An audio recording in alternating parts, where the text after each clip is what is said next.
But what I was really, that's actually the not so much the end thing, but the other things was part of 4 strategies, 4 templates that I think you can use for studying teaching.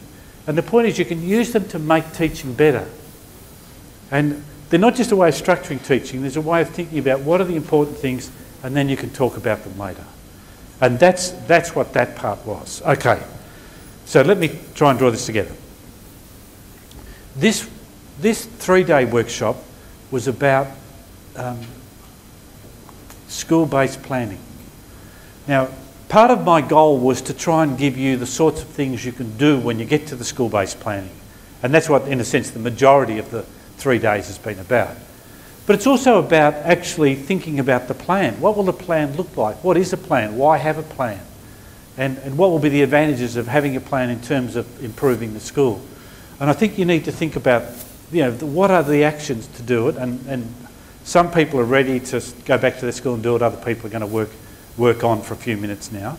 And so, and Lena and I will stay and work with you and talk there. So the idea of having the plan is important. Now, so Adrian was asking about the issue of textbooks. Can I just talk about that a bit, because it's actually something that I want to make an important point.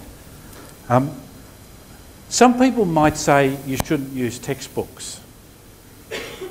Now, I don't say that, because textbooks can be very helpful for you. You know, not only are they very helpful if you're hungover on a Monday morning, which can happen, and to do that. But actually they're quite useful for kids because they can see the methods, they can use them for homework to do that. I think I would like to have a rule that you can't use a textbook for more than half the time. That, you know, if you ask your kids at the end of the year, how often do you use the textbook, the kids should say, oh, about half the time.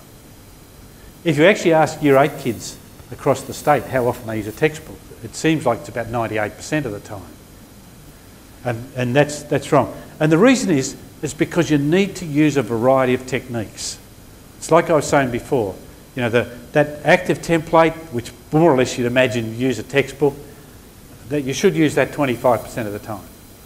The imagined representations, 25%, what if, 25%, structured games and puzzles, 25%. Now, with some of the things, like even with this, you can still use a textbook in the what if template. You know, after they've played the game, you know, in the case of a game, they can actually do what the game was about in the textbook. So the textbook's not a bad thing. What's bad is when you only use the textbook, because then you're only dealing with one sort of kid.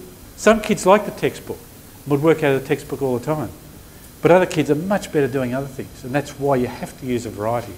And that's why you need a school plan.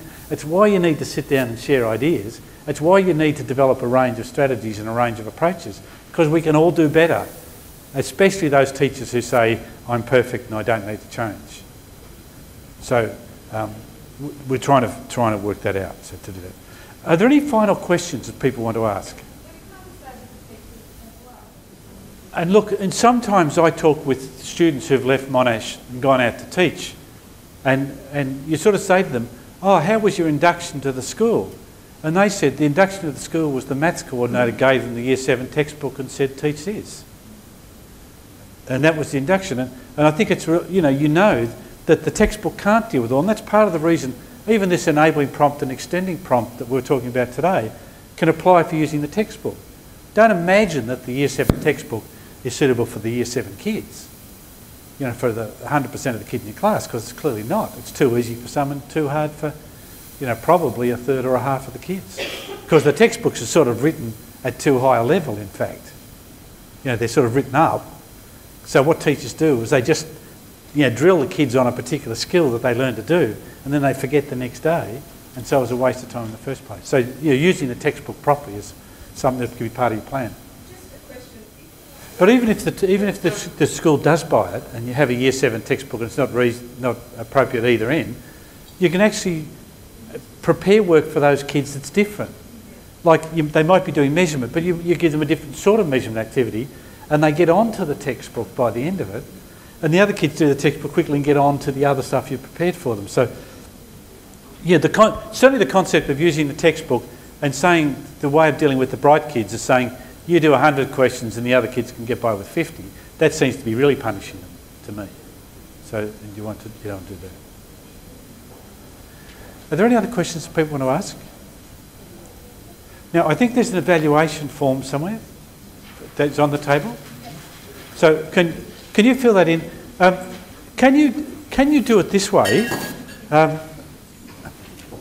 really interested in getting, I haven't even looked at the questions, but I'm really interested in getting feedback about if we're going to do this again, which we might be for different teachers, what's your advice about what we should do the next time?